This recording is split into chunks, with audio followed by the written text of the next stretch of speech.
one other song we were listening to earlier, which I wanted to ask you about, an older song that people bring up to me a lot, is Slam from the Judgment Night soundtrack. I didn't really, I mean, I remembered that when it came out and I liked it, but that made more of an impression on people than I remembered. Like, people bring that up to me all the time now. So Slam is a really awesome point in our career. We were on tour with Sick of It All, and I got a call, and I don't know how it happened, but the guys in Onyx reached out to me and asked me to do a remix of their song. And that was my beginning of my career as a producer and working in the studio.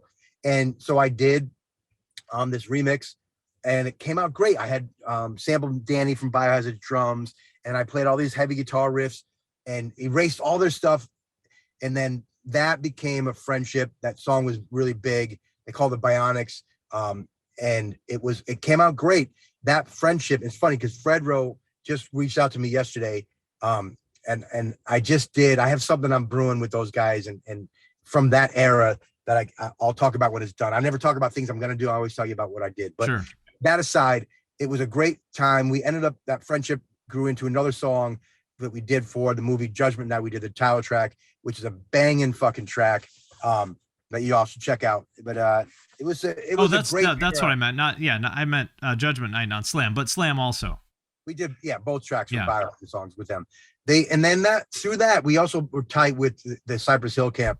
Send Dog, I have Power Flow with. Sorry, my son is. He wants to leave a message. Go ahead. All right. Thanks. So, dude, I have a little clone. He's running around terrorizing the neighborhood on his bike. Nice. With an air horn. So that we're also close with Cypress Hill. We did a bunch of tracks with Send Dog, and that grew into my relationship with Send to form Power Flow with Christian from Fuel Factory.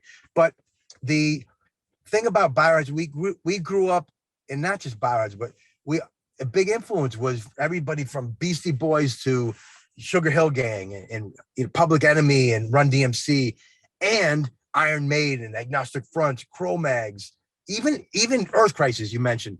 Love them. We shared a big common interest in, to me, I would say it's a conspiracy theory, but this activist named oh Jesus, I'm drawing a blank. Williams. He wrote a book called, Bill Cooper wrote a book called Behold the Pale Horse. He was a military dude. Guys, do yourself a favor, everybody listening. Google William Cooper. If you could pick up one of his writings called Behold the Pale Horse, it's eye-opening. I remember the book. I never read it.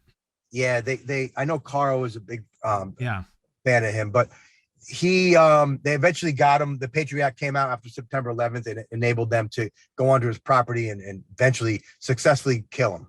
And they got him. So usually anybody who sticks their head above the crowd, people are going to throw rocks at it. And when you're subversive and you're writing about